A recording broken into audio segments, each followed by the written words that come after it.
I had just started working as a food delivery driver for a popular app, hoping to make some extra cash on the side. Little did I know that my first delivery would turn into a nightmarish ordeal that I would never forget.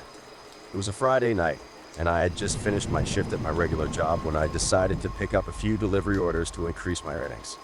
I received a notification for a delivery request to a secluded house on the outskirts of town.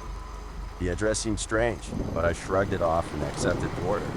As I drove to the address, I couldn't shake off the feeling of unease that was creeping up on me. The road was deserted, with no other cars in sight. A thick fog had enveloped the surroundings, making it hard to see more than a few feet ahead. The house finally came into view, a dilapidated mansion with boarded-up windows and overgrown weeds in the front yard. I parked my car in front of the house and hesitated for a moment, debating whether to go through with the delivery. But the promise of extra money pushed me forward, and I grabbed the food bag and rang the doorbell. The door creaked open slowly, revealing a dimly lit hallway. A shiver ran down my spine as I stepped inside, the musty smell of decay filling my nostrils. I called out, announcing my arrival, but there was no response. I navigated through the dimly lit hallway, following the faint smell of smoke and cooked meat.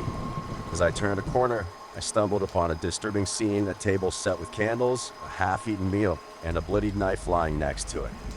My heart raced in my chest as I realized that something was terribly wrong. Suddenly, footsteps echoed through the house, and I froze in fear. A shadowy figure emerged from the darkness, towering over me with a menacing grin on their face.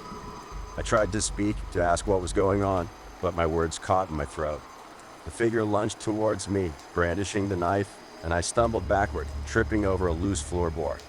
I scrambled to my feet and ran towards the front door, only to find it locked. Panic set in as I realized I was trapped in this nightmare. I sprinted through the hallways, trying to find a way out, but the house seemed to shift and change around me. Every turn led me deeper into the darkness, with no escape in sight. As I rounded a corner, I came face to face with the figure once again. They laughed maniacally, their eyes gleaming with madness. I knew then that I was in grave danger, that I might not make it out alive. I fought back, grabbing anything I could find to defend myself. The figure seemed to anticipate my every move, their twisted smile never leaving their face. Just when all hope seemed lost, a beam of light pierced through the darkness. Police sirens wailed in the distance, and the figure faltered for a moment. I seized the opportunity and sprinted towards the light, bursting through a back door and into the safety of the night. As I stumbled out into the cool night air, I collapsed on the grass, gasping for breath. The police arrived moments later, and I recounted the harrowing ordeal I had just faced. The figure was never caught, but the experience haunted me for years to come.